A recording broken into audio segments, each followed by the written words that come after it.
Bismillahirrahmanirrahim. Assalamualaikum warahmatullahi wabarakatuh. Waalaikumsalam warahmatullahi wabarakatuh.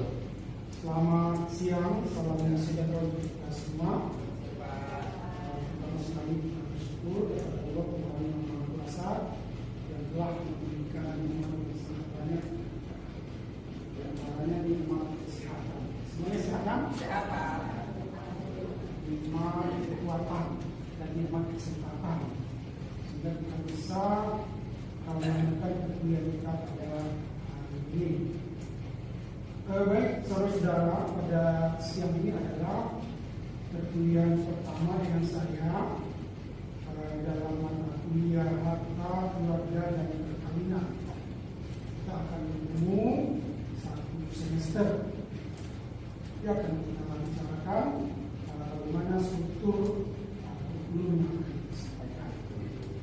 Baik, bersama saya untuk hari ini karena ini pertemuan pertama, saya absen dulu ya. Dan untuk absen, saudara saya ingatkan supaya jangan lupa untuk absen di e-learning.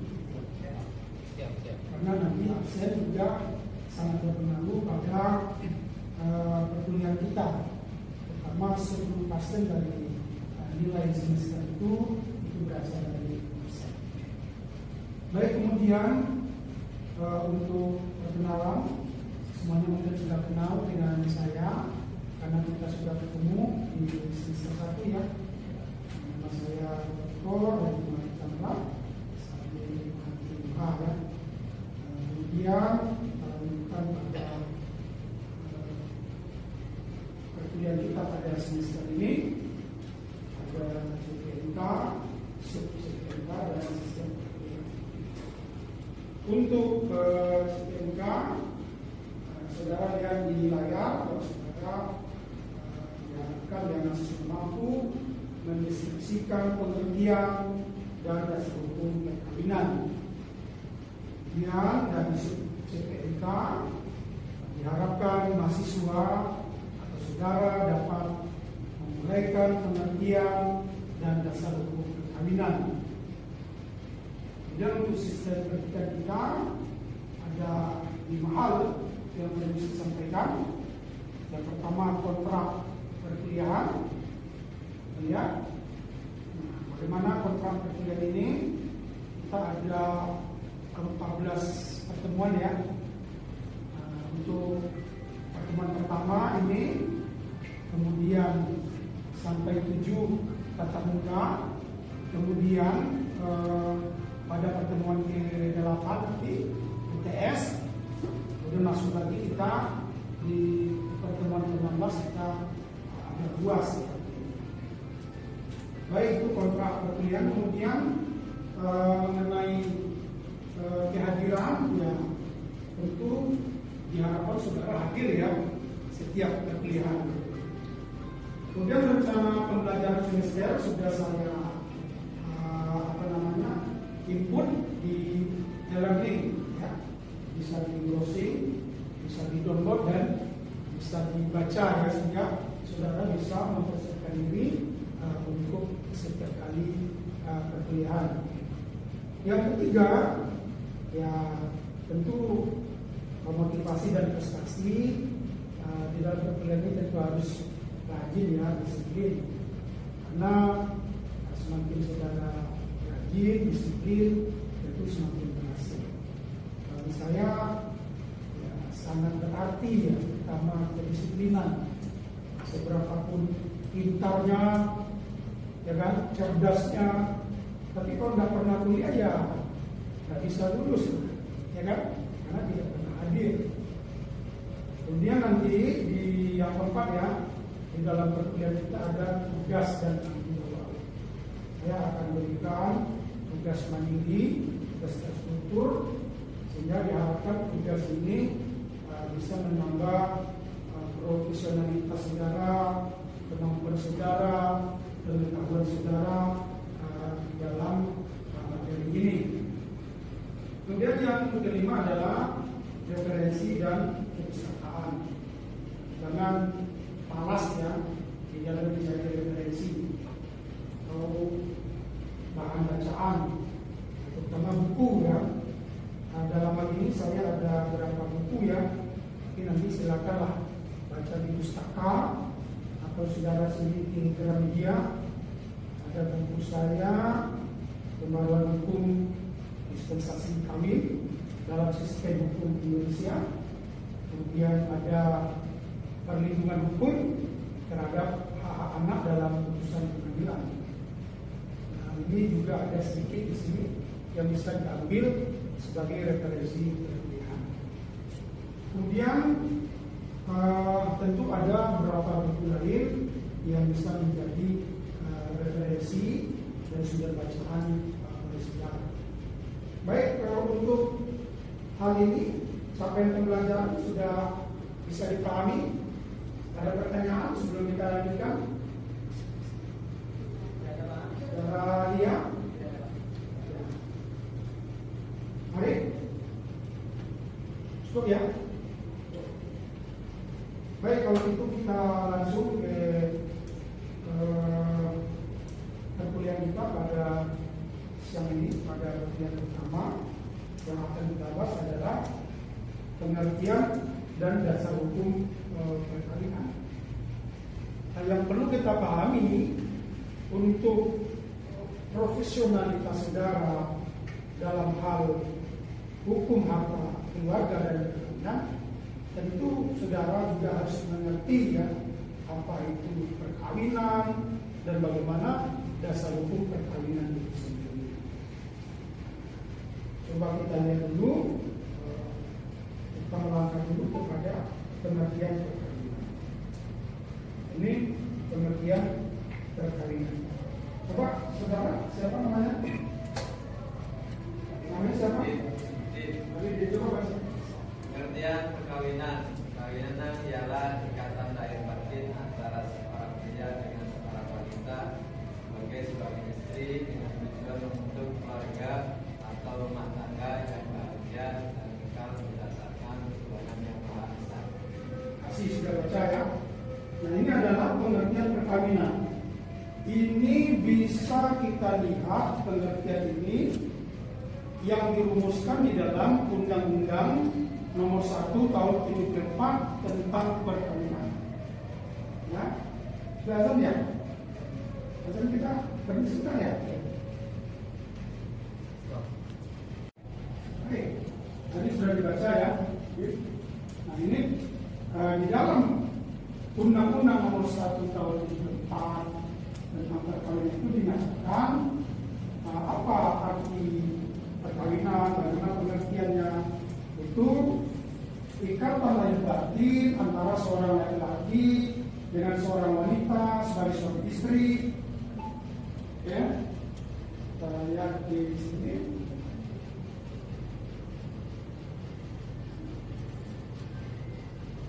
Ikatan seorang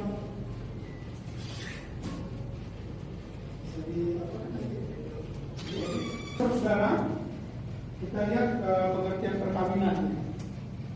Ini merupakan pengertian perkawinan yang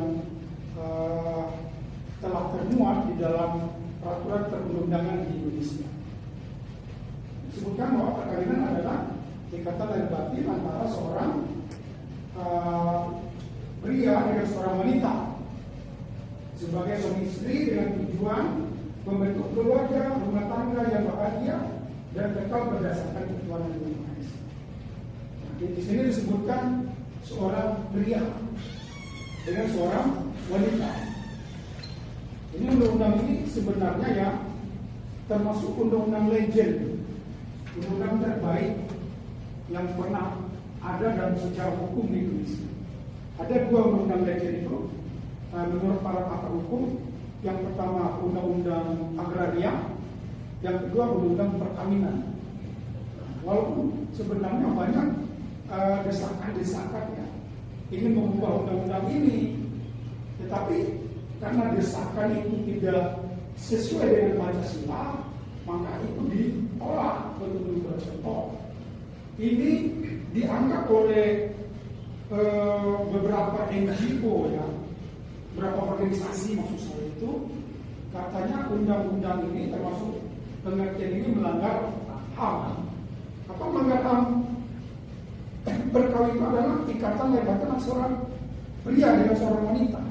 Ini melanggar HAM katanya. Kenapa? Kalau saya pria, itu suka-suka saya. Saya mau menikah dengan wanita atau dengan pria juga, kan hak asasi saya. Nah gitu. Juga seorang perempuan, ini juga melanggar HAM katanya. Kalau saya wanita, saya mau menikah dengan wanita atau menikah dengan laki-laki, itu hak saya, kan begitu. Nah ini ada sih, banyak dalam sejarah hukum banyak diceritakan. Sudah di GR, judicial review ke Mahkamah Konstitusi, tapi karena tidak sesuai dengan Undang-Undang Dasar Negara Republik Indonesia tahun 1945 dan tidak sejalan dengan Pancasila, tentu ini ditolak. Nah, yang pertama itu adalah ikatan lahir batin antara seorang pria dengan seorang wanita, ya. Nah, di sini disebutkan. Nah, pria itu sebagai suami dan wanita sebagai istri. Ada tujuannya membentuk keluarga yang bahagia dan kekal. Ada juga nggak kekal. Ada namanya sistem perkawinan itu perkawinan mut'ah namanya. Itu di dunia internasional, terutama di Iran itu ada. Kalau saudara kita heran, itu turun pesawat sampai di bandara, itu dijajalkan itu. Kayak gini nih, ada fotonya. Mut'ah. Karena Bang Arif, Ya, gitu kan? Mut'ah itu artinya main kontrak. Kawin seminggu, kawin sebulan, ya kan? Nah, jangan sampai minat ya. Itu. Nah, sistem perkawinan yang seperti itu tidak dikenal di Indonesia dan itu tidak dilindungi oleh undang-undang, malah melanggar undang-undang. Tidak boleh dicatat dari catatan sipil ataupun di kantor KUA. Kenapa? Di dalam perkawinan itu tidak boleh diniatkan perkawinan itu sementara, tapi niatkan perkawinan selama-lamanya, tidak ada batasnya, batasnya adalah sampai meninggal. Jadi menua bersama. Nah ini ya, DPK berdasarkan ketuhanan yang Maha Esa. Oke, kita lihat berikutnya. Ini saya coba tampilkan slide lagi. Nah ini dasar hukum.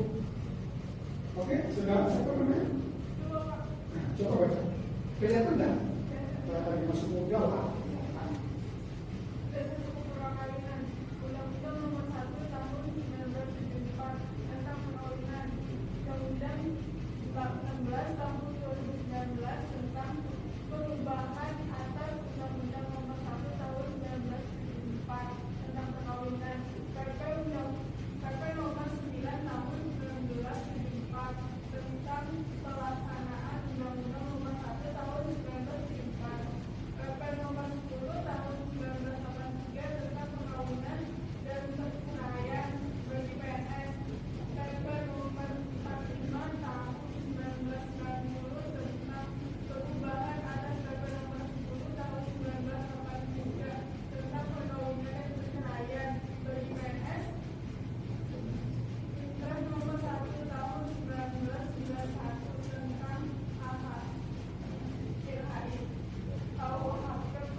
Magister kenotariatan. Ya. Nah, sebagai notaris nanti saudara memahami ini, malah di luar kepala dong. Ya, harus tahu dasar hukumnya. Kalau nggak tahu dasar hukum, nanti saudara akan terjebak berat sekali melaksanakan tugasnya hari-hari.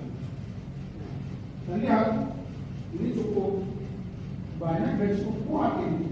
Yang pertama, Undang-Undang Nomor 1 Tahun 1904 tentang perkawinan.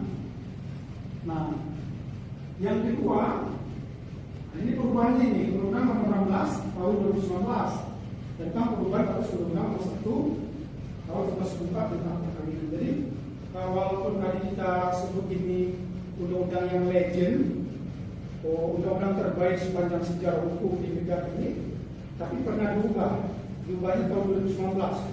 Tapi sebelumnya udah banyak sih dimasukkan JR-nya ke Mahkamah Konstitusi, tapi ditolak. Nah ini dari undang-undang itu hanya yang diubah itu satu pasal. Satu pasal itu hanya satu ayat.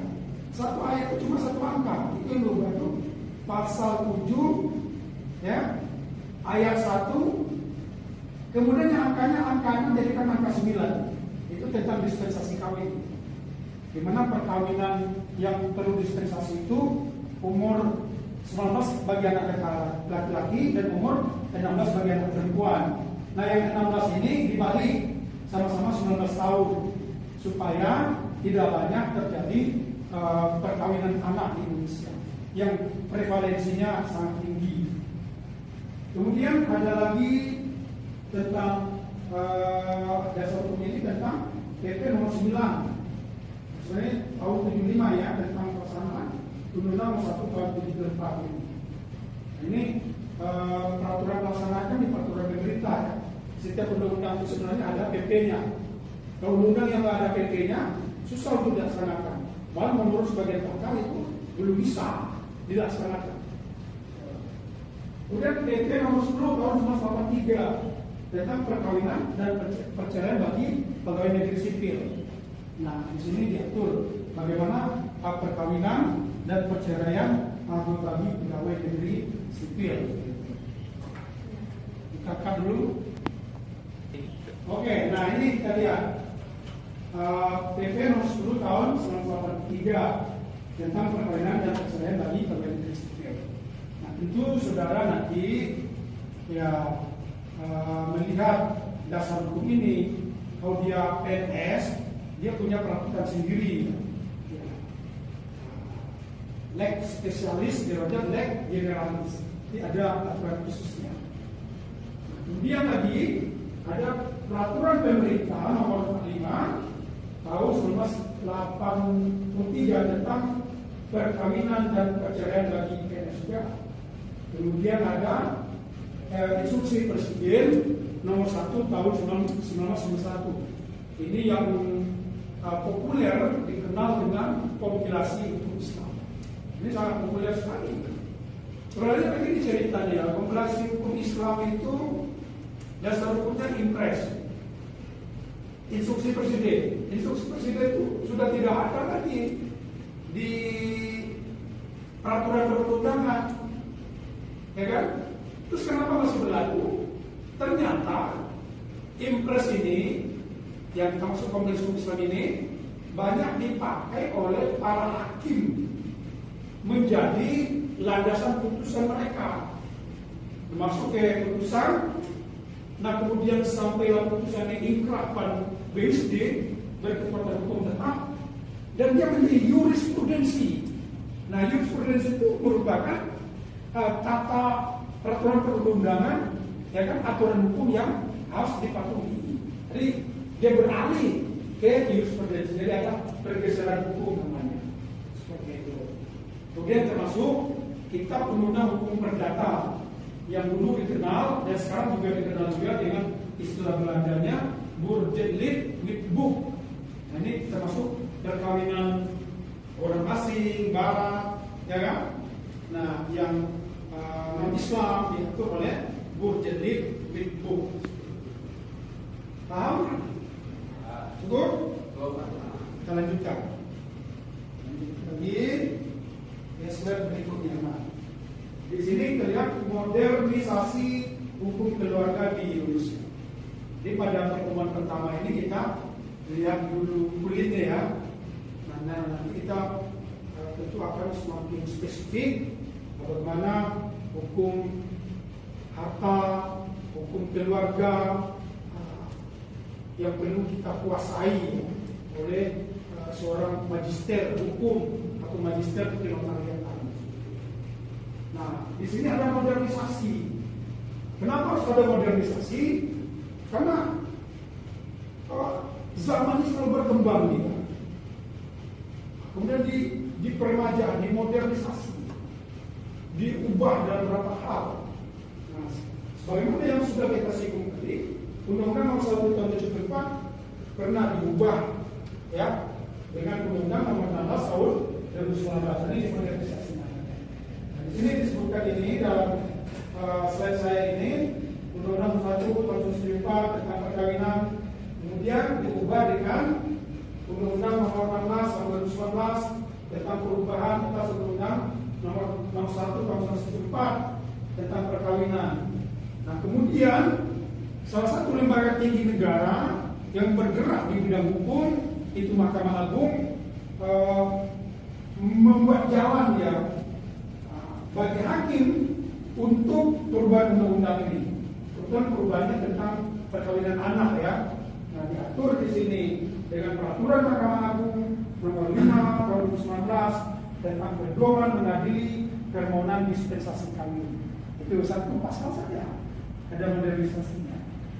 Nah, dispensasi kawin itu maksudnya begini, anak itu, seseorang itu belum boleh menikah karena dia di bawah umurnya di bawah 19 tahun.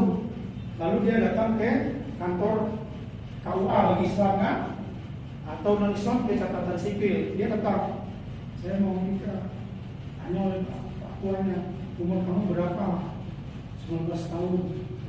Atau dia jawab 18 tahun, atau dia jawab 17 tahun. Oh begitu ya? Oh kamu masih di bawah umur, kamu tidak boleh nikah. Kamu saya tolak untuk menikah. Ada surat penolakan dari KUA. Nah, surat penolakan ini kalau udah ditolak tidak boleh nikah sama KUA, dibawalah ke pengadilan. Nama perkaranya perkara dispensasi. Nah gitu. Jadi perkara dispensasi. Nah, lalu permohonan dispensasi supaya dia diberi dispensasi bisa menikah. Nah tentu di pengadilan diperiksa, ya kan?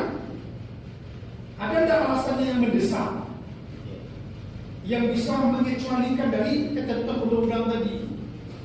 Nah kalau ada alasan yang mendesak, bisa mengecualikan dari ketentuan undang-undang, maka dia ditetapkan oleh pengadilan, ya, menetapkan, mengabulkan permohonan pemohon, mengizinkan atau memberi dispensasi kepada anak pemohon untuk menikah. Itu modernisasi hukum perkawinan, dan itu perubahan undang-undang, cuma satu pasal. Oke? Kita lanjutkan.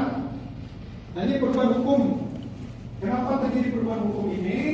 Di sini saya sebutkan karena faktor ekonomi dan kemiskinan, faktor budaya, ketidaksetaraan gender, regulasi, geografis, ya, kemudian pendidikan, ya, kemudian ada lagi di sini disebutkan globalisasi, ya, pengaruh dunia internasional.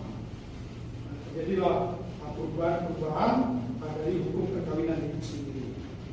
Nah tentu saudara-saudara, baik pengertian perkawinan ini maupun dasar hukumnya itu sangat penting dikuasai, karena hukum itu banyak fungsinya, ya. Kita lihat fungsi hukumnya.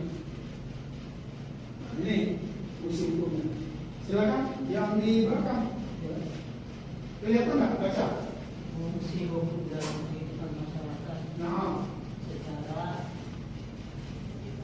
sama sarana. Nah, pengendali sosial. Yang kedua nih, sarana rekayasa sosial. Yang ketiga, sarana pengintegrasian. yang Keempat, sarana pembaruan, yang kelima sarana pembangunan. pembangunan. Nah, jadi ini pentingnya ya saudara-saudara, fungsi hukum itu. Pertama itu sarana rekayasa sosial. Apa sarana rekayasa sosial? Yang tidak baik menjadi baik, yang tidak teratur menjadi teratur, yang tidak tertib menjadi tertib. Nah itu undang-undang, maka harus dibuat undang-undang, ada peraturannya. Saudara juga harus memahami ini. Ketika orang berkepentingan datang kepada saudara sebagai pejabat yang berwenang, sudah bisa melakukan hal-hal yang tepat, ya. Nah, bagi masyarakat. Ini fungsi hukum, sehingga bagus dan harus buat kita untuk mengetahui hukum itu sendiri. Lanjut, kita tepat waktu ini. Nah, ini kita masuk ke evaluasi dan tugas. Sebelum evaluasi dan tugas ini, saya menerima pertanyaan. Ada pertanyaan? Silakan.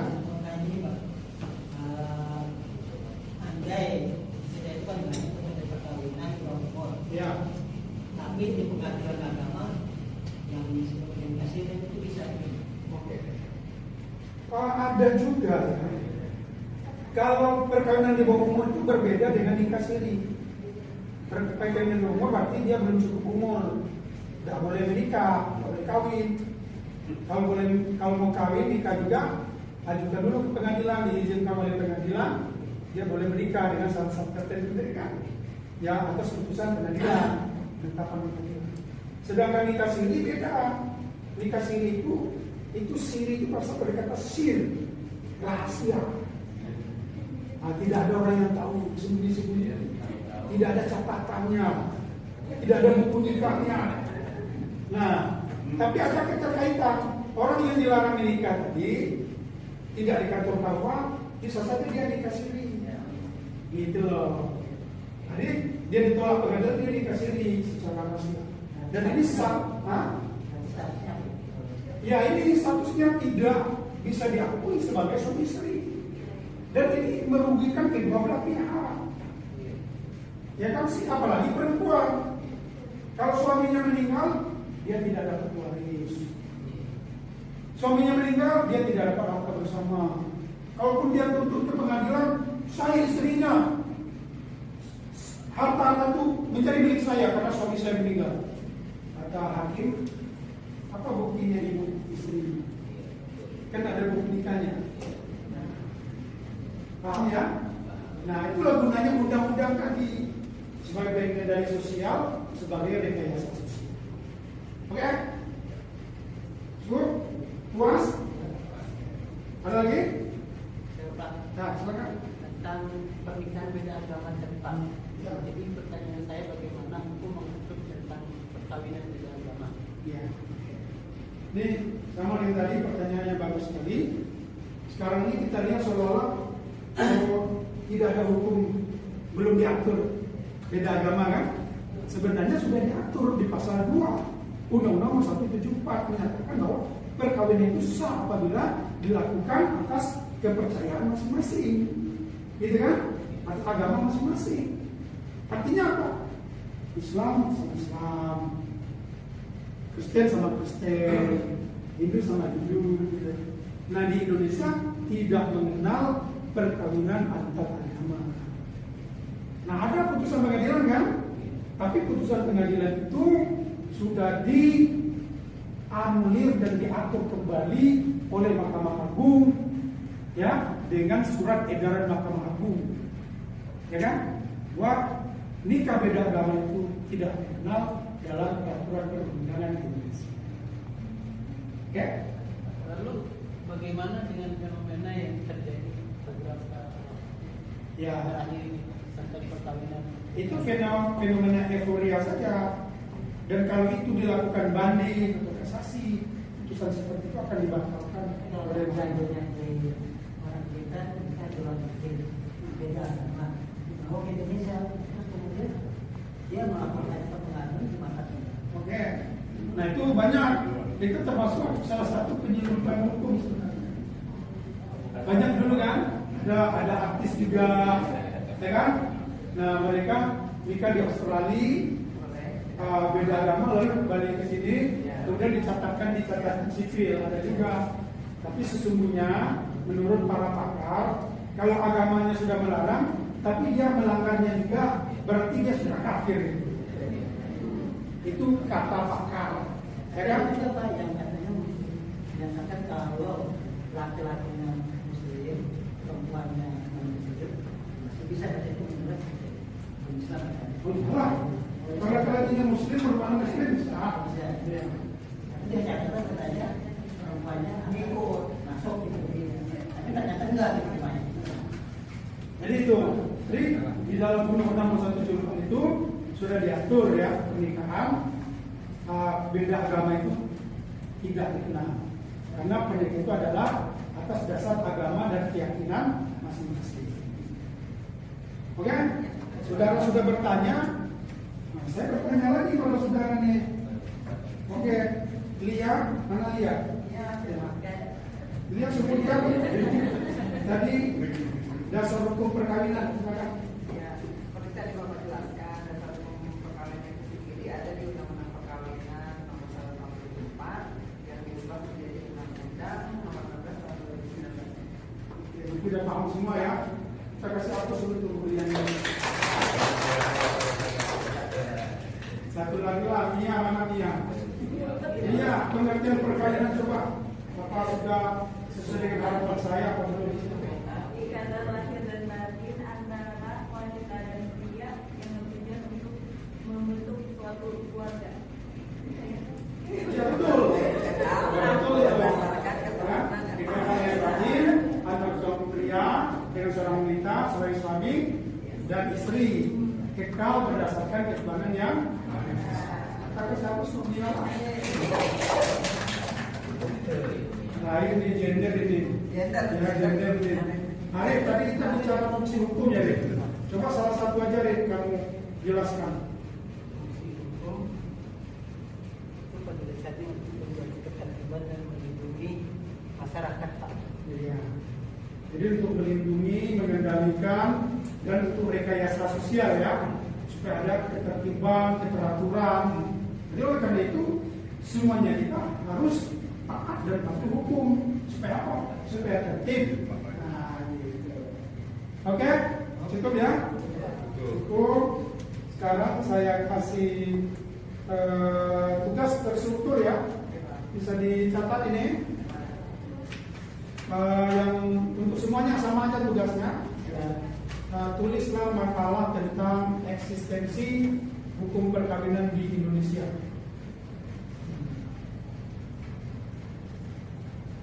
Makalah tentang eksistensi hukum perkawinan di Indonesia. Jadi makalahnya minimal 8 halaman, ya. Kemudian kata penulisannya 443 font 12 1,5 spasi ya. Kemudian diserahkan pada pertemuan ketiga nanti, berarti 15 hari lagi ya. Oke. Baik, saudara-saudara, ini coba dilihat di irian pada Bung Cendrawasih. Sekian dan terima kasih. Kita tutup perkuliahan kita pada hari ini dengan membaca Alhamdulillah. Selamat siang. Assalamualaikum warahmatullahi wabarakatuh.